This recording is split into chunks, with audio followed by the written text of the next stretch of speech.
System यदि बना दीजिए तो शिकायतें दूर होंगी। जहाँ सिस्टम टूटता है वही शिकायत होती है।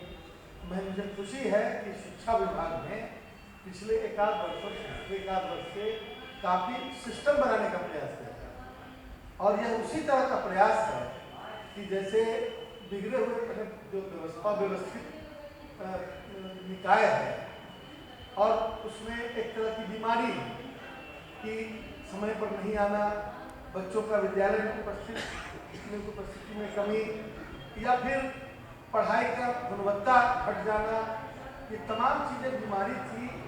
और उस बीमारी के लिए जो कड़वी दवा जो पिछले दिनों दी गई उसको हम कड़वी दवा के रूप में ही लें कि कुछ देर के लिए कड़वा जरूर लगेगा लेकिन बीमारी ठीक हो जाएगी।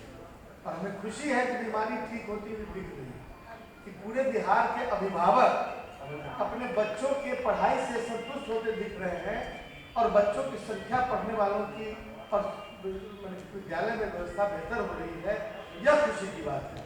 यह इस मामले में बिहार को बदनाम करने की जो कुछ बातें जुमले इधर उधर सुनाए जाते थे उसमें एक शिक्षा व्यवस्था थी, जबकि शिक्षा बिहार के छात्र में दिमाग की और उनके क्वालिटी सोच की कमी बिल्कुल नहीं थी, क्योंकि अधिक से अधिक बच्चे IAS IPS में मतलब कम्पीट करते थे और उस अध्ययन के लिए उन्हें दिल्ली और विभिन्न जगहों पर जाना पड़ता था, कोचिंग क्लासेज जाने पड़ते थे।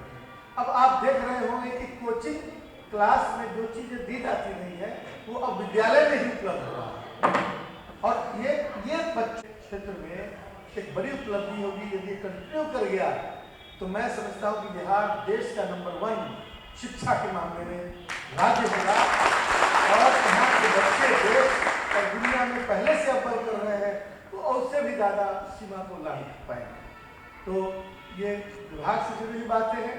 वैसे मैं विगत दिनों में हमने देखा है कि लोग विकास पर वोट नहीं मांग रहे हैं और पूरे देश को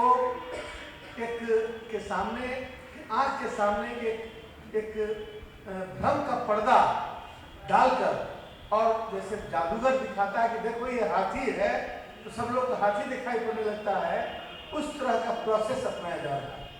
और इस मतलब भगवान को हम सब लोग मानते हैं, ईश्वर अल्लाह को हम सब लोग मानते हैं और एक फिलॉसफी है कि कण-कण में भगवान है, खड़क खम में भगवान है।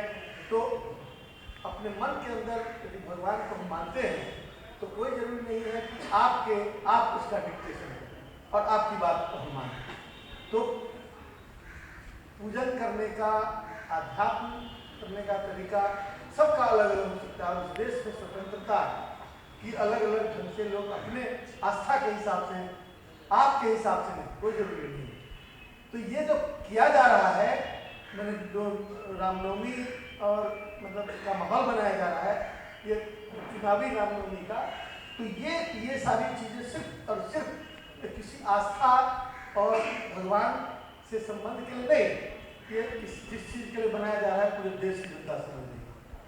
तो उस पर बहुत टिप्पणी न करते हुए हम अपने कार्य को आगे बढ़ा रहे हैं।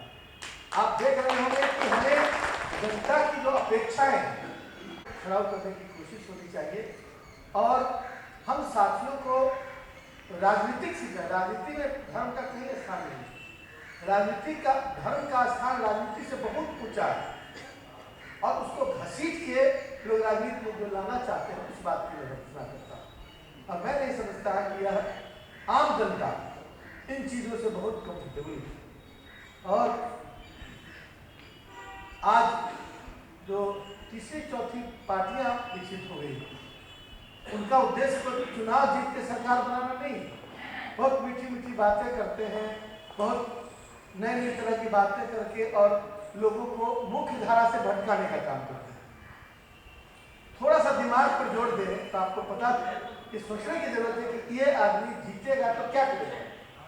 ये आदमी तो पहले जीतेगा ही नहीं, इसकी भूमिका वोट काटने वाली है।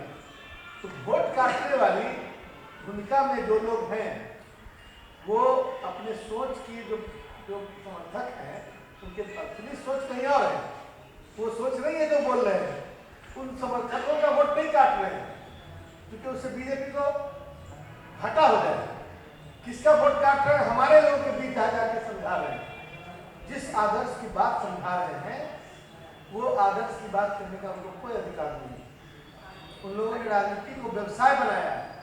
इसलिए आम जनता के सोच को, आम जनता की अपेक्षाओं को हम राजनीतिक पार्टियों जो समाजवादी सोच के हैं वो लोग अभी तक पूरी तरह कैटर करना चाहते हैं।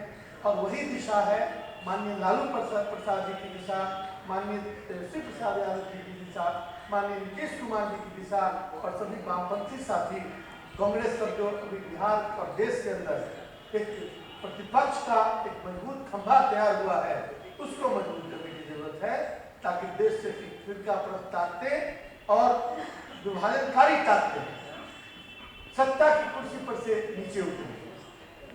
उनका ये तमाम वो लोग हैं जिन लोगों ने धर्म को घसीट कर नीचे लाकर, जिसका स्थान बहुत ऊंचा था उसको नीचे लाकर और धर्म को भी अपमानित करने का काम किया है।